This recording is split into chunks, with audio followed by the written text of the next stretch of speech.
నమస్తే welcome to our channel. నేను ప్రియా కౌశల్. రామ్ గోపాల్ వర్మ పైన ఫైబర్ నెట్ ఆల్రెడీ కేసు వేసింది. ఈ విషయం మనందరికీ తెలిసిందే. అయితే ఇదే విషయంగా డిస్కస్ చేద్దాం. ప్రస్తుతం మనతో పాటు సీనియర్ జర్నలిస్ట్ భరద్వాజ్ గారు ఉన్నారు. హలో సార్, నమస్తే. సార్, రామ్ గోపాల్ వర్మపై ప్రభుత్వ డబ్బు వినియోగించుకొని అన్యాయంగా తినేశారు అని చెప్పేసి 1.5 కోటి వరకు మింగేశాడు అని చెప్పేసి ఫైబర్ నెట్ ఆరోపించి అలాగే కేసు కూడా నమోదు చేయడం జరిగింది. ఇమీడియట్ గా ఆయనని అరెస్ట్ చేసే ప్రక్రియ ఏదో చూస్తూ ఉన్నారు. సో ఇందుకు గాను రామ్ గోపాల్ వర్మ రెస్పాండ్ అయ్యి నా దగ్గర డబ్బులు ఏం లేవు, నేను దివాలా తీసేశాను అని చెప్పేసి లేఖ రాశారు.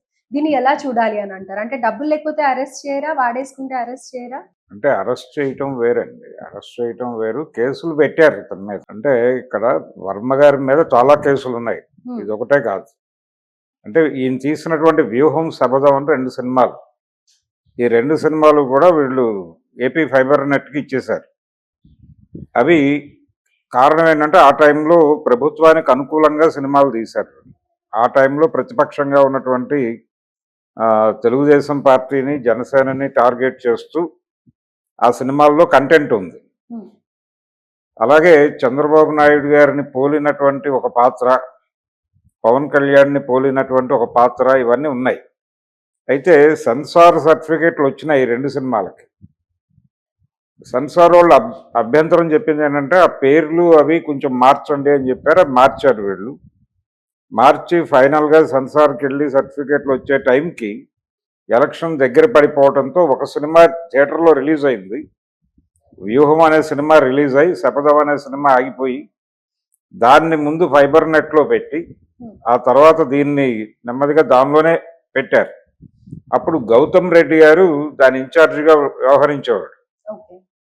ఆ సందర్భంగా వీళ్ళ మధ్య కొంత మనీ ట్రాన్సాక్షన్ ఏదో జరిగింది అనేది ఇప్పుడు ప్రధానమైనటువంటి ఆరోపణ. అంటే ఆ ఫైబర్ నెట్ నుంచి వీళ్ళకి డబ్బులు ఇచ్చారు అని. సో అది కొనుగోలుకు సంబంధించిన డబ్బులుగా చూడొచ్చు. ఈయన ఏదో చెప్తాడు దానికి. అయితే సార్, ఇక్కడ ఒక చిన్న విషయం, చంద్రబాబు నాయుడు పైన కేసు పెట్టడానికి కూడా ఫస్ట్ పెట్టింది గౌతమ్ రెడ్డి అయితే తర్వాత మధుసూదన్ రెడ్డిగా చూపిస్తున్నారని, ఎన్నో అవకతవకలు ఉన్నాయి అని కూడా చెప్తూ ఉన్నారు కదా, దీనికి ఏమంటారు? చంద్రబాబు గారి మీద పెట్టిన కేసులో అవకతవకలు ఉన్నాయి అనేది ఒక ఆరోపణ, తెలుగుదేశం నుంచి పెట్టినటువంటి ఎలిగేషన్. అంటే లేవు, మేము క్లియర్గానే పెట్టామని వాళ్ళు చెప్తున్నారు. కేంద్ర హోంశాఖ అనుమతితోనే ఆ రోజున అరెస్ట్ జరిగిందని కూడా వైసీపీ వాళ్ళు చెప్తున్నారు. అయితే వర్మ గారి వ్యవహారానికి వస్తే, వర్మ గారి గొడవ ఏంటంటే ఈయన ఆ రోజుల్లో జరిగినటువంటి ట్రాన్సాక్షన్ ప్రధానంగా వర్మకి మాత్రమే సంబంధించింది కాదు. దాసరి కిరణ్ అని ఆ సినిమాకు ఒక 2 సినిమాలకి కలిపి ఒక ప్రొడ్యూసర్ ఉన్నాడు. ఆయనకు కూడా లింక్ అయి ఉన్నటువంటి వ్యవహారం ఇది, కేవలం వర్మ కాదు. రెండోది, ఈయన దగ్గర ఇప్పుడు డబ్బులు కట్టమంటే నా దగ్గర ఎక్కడ ఉన్నాయి, నా దగ్గర డబ్బులు లేవని చెప్పాడు ఆయన. నేను దివాళా తీశాను, దానికి సంబంధించినటువంటి ఇన్సాల్వెన్సీ ఏదైనా వేసుంటే ఆ కాగితాలు తీసుకెళ్లి కోర్టుకు సమర్పించుకుంటే సరిపోతుంది ఆయన. కాబట్టి కోర్టు ఎలా డెసిషన్ తీసుకుంటుంది అనేది చూడాలి. తర్వాత ఆల్రెడీ కొన్ని కేసుల్లో ఈయన ముందస్తు బెయిల్ తీసుకుని ఉన్నాడు వర్మ గారు. ఈయన మీద చంద్రబాబు నాయుడు గారి ఫోటోలు, అలాగే లోకేష్ ఫోటోలు, పవన్ కళ్యాణ్ ఫోటోలు మార్ఫింగ్ చేస్తూ కొన్ని అంటే సోషల్ మీడియాలో పోస్టులు పెట్టారు అనేటువంటి కేసులు కూడా ఉన్నాయి వర్మ మీద. ఆ కేసులు పెట్టిన సమయంలో పోలీసులు ఆయన అరెస్ట్ చేయడానికి వచ్చారు అని, ఆయన పారిపోయాడని, ఎక్కడ దాక్కున్నాడు అక్కడ దాక్కున్నాడని రకరకాల ప్రచారాలు జరిగాయి. ఆయన ప్రెస్ మీట్ పెట్టి ఓపెన్గా చెప్పాడయ్యా, నేను ఎక్కడికి పారిపోలేదు, ఇక్కడే ఉన్నాను అని మీడియాతో మాట్లాడుతూనే ఉన్నాడు ఆయన రెగ్యులర్గా. ఈలోపు కోర్టు నుంచి ఆయనకు ముందస్తు బెయిల్ వచ్చింది. కానీ అయితే ఆయన చెప్పిన మాట ఏంటంటే ఆ రోజున అంటే తనని అరెస్ట్ చేయటం అనే ప్రోగ్రాం విచారణకి హాజరు కమ్మని వాళ్ళు అడిగారు. అయితే ఆయన గొడవ ఏంటంటే 3 చోట్ల పెట్టారు కేసులు. ఒకటి అనకాపల్లిలో పెట్టారు, ఒకటి తుళ్ళూరులో పెట్టారు, ఇంకోటి ప్రకాశం జిల్లా మద్దిపాడులో పెట్టారు. సంవత్సరం తర్వాత రియాక్ట్ అయ్యి మీరు ఈ కేసులు పెట్టడం వెనకాల కాన్స్పిరసీ ఉందని నేను అనుకుంటున్నాను. రెండోది, రాష్ట్రంలో 3 ప్రాంతాల్లో కేసులు పెట్టడం, అది కేవలం తనని హెరాస్ చేయడం కోసం మాత్రమే పెట్టారు అనేది కూడా ఒక అభ్యంతరం చెప్పాడు ఆయన. చెప్పి దీనికి సంబంధించిన క్లారిటీ లేదు నాకు, అందుకని నేను విచారణకు రావట్లేదు, కోర్టుకు వెళ్తున్నానని చెప్పాడు ఆయన. అయిపోయింది.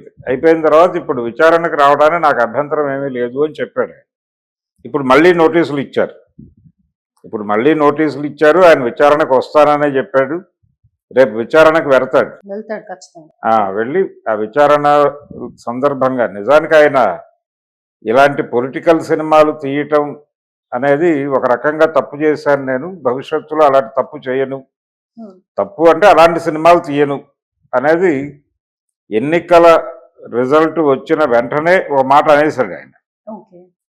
అయితే పౌసాని కృష్ణమురళి అలాగే అలీ వీళ్ళ మీద కూడా ఆ టైంలో కొంచెం దాడులు జరిగినాయి. అలీ మీద కంటే కూడా పౌసాని కృష్ణమురళి మీద కొంచెం ఎక్కువ కాన్సన్ట్రేషన్తో దాడి జరగబోయింది. ఆయన తెల్ల జెండా ఎగరేశాడు, సరెండర్ అయిపోయి రాజకీయ సన్యాసం అని ప్రకటించాడు, ప్రెస్ మీట్ పెట్టి. ఆ తర్వాత ఆ హడావిడి ఆగింది. ఇలా దాదాపుగా ప్రతి ఒక్కరూ తెల్ల జెండాలు ఎగరేయటం, ఏదో అరెస్ట్ జరిగిపోతుందని హడావిడి క్రియేట్ అవటం ఇలా జరిగింది. అంటే ఆ రోజున అధికార పార్టీకి అనుకూలంగా బిహేవ్ చేసినటువంటి సినిమా ఇండస్ట్రీకి సంబంధించిన చాలా మందిని కంట్రోల్లోకి తీసుకోవడానికి ఒక ప్రయత్నం జరిగింది. అయితే వర్మ గారు కొంచెం సిస్టమేటిక్గానే స్పందించాడు ఈ విషయంలో. ఆయన ప్రధాన ఆరోపణ ఏంటంటే ఇది వాంటెడ్గా పెడుతున్నారు, ఈ కేసులు ఇబ్బంది పెట్టడానికి పెడుతున్నారు. రెండోది, ఇంత టైం తర్వాత కేసులు పెట్టడం ఏమిటి, పెట్టుంటే మనోభావాలు ఆ రోజునే గాయపడ్డాయి కదా. నేను ట్విట్టర్లో వాళ్ళ ఫొటోస్ పెట్టి కామెంట్ చేసినప్పుడు ఆ రోజునే మీకు మనోభావాలు గాయపడి ఉంటే ఆ రోజునే కేసు పెట్టి ఉండాల్సింది. అలా కాకుండా సంవత్సరం తర్వాత కేసులు పెట్టడం ఏమిటి, ఇలాంటి కొన్ని నిశ్చిత అభిప్రాయాలు ఉన్నాయి ఆయనకి. ఆ అభిప్రాయాల ప్రాతిపదికనే మాట్లాడుతున్నాడు. ఈ ఫైబర్ నెట్ గొడవ, ఈ డబ్బులు అంటే ఈ కేసుల కంటే కూడా డబ్బులు ట్రాన్సాక్షన్ జరిగిన వ్యవహారం కొంచెం బలంగా ఉంటుంది అనే ఉద్దేశంతో దీన్ని ముందుకు తీసుకొచ్చి మాట్లాడే ప్రయత్నం చేస్తున్నారు. ఆయన ఆల్మోస్ట్ ఇప్పుడు ఏం జరిగినా పర్వాలేదు అన్న మూడ్లో ఉన్నాడు. ఆల్రెడీ ఒక కేసు ఆయన ఈ మధ్య కాలంలోనే బాంబే నుంచి ఒక కోర్టు ఒక జడ్జిమెంట్ వచ్చింది, ఒక చెక్ బౌన్స్ కేసులో ఆయనకి నాన్ బెయిలబుల్ వారెంట్లు ఇష్యూ అవటం, అంటే వాయిదాలకు హాజరు కావడం లేదు అనే ఉద్దేశంతో ఎన్బిడబ్ల్యూ ఇష్యూ అయింది. అది ఇష్యూ అయిన తర్వాత వీళ్ళు రీకాల్ పిటిషన్ వేసుకున్నారు కోర్టు, అది అడ్మిట్ అయింది. కాబట్టి దానికి కూడా ఆయన విచారణకు హాజరవుతాడు. ఆ టైంలో కూడా మీడియాలో వర్మ అరెస్టు అంటే కోర్టు శిక్ష విధించినట్టుగా మాట్లాడేశారు చాలా మంది. శిక్ష విధించారు, అయిపోయింది, వర్మ జైలుకి వెళ్ళిపోతున్నాడు అని ప్రచారం జరిగింది. అయితే సార్ ఇక్కడ ఏంటంటే 15 రోజుల గడువే ఇచ్చారు ఫైబర్ నెట్ వాళ్ళు, అది అయిపోయింది, ఆయన లేఖ కూడా రాశారు. కానీ ఇప్పుడు ఏదైతే సోషల్ మీడియా కేసుల పరంగా ఆయన పోలీస్ స్టేషన్ కి వెళ్తారో విచారణకి, అప్పుడు ఈ ఫైబర్ నెట్ కేసు కూడా తీసి ఆయనను అరెస్ట్ చేసే ఛాన్సెస్ ఉన్నాయి, అరెస్ట్ అయిపోతాడు అని అంటూ ఉన్నారు. అరెస్ట్ అవుతాడని నేనైతే అనుకోవడం లేదు. రైట్, ఆయన చెప్పుకోవాల్సింది ఆయన చెప్పుకుంటాడు అంతే. అలాగే దానికి సంబంధించి కేవలం వర్మ ఒకడే బాధ్యుడు కాదు, ఆ సినిమా కేవలం దర్శకుడు మాత్రమే. ఆ సినిమాకి నిర్మాత దాసరి కిరణ్ గారు. దాసరి కిరణ్ లేకుండా వర్మకి సంబంధం ఉంది అని చెప్పడం టెక్నికల్గా కరెక్ట్ కాదు.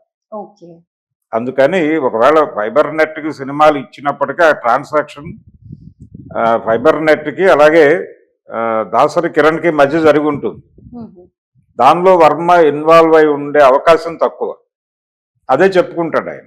ఒకవేళ నేను డబ్బులు కట్టాలంటే నా దగ్గర లేవు, నేను ఆల్రెడీ ఇన్సాల్వెన్సీ పిటిషన్ వేసేసుకుని ఉన్నాను, ఇదిగోండి అని చూపిస్తాడు, అయిపోతుంది.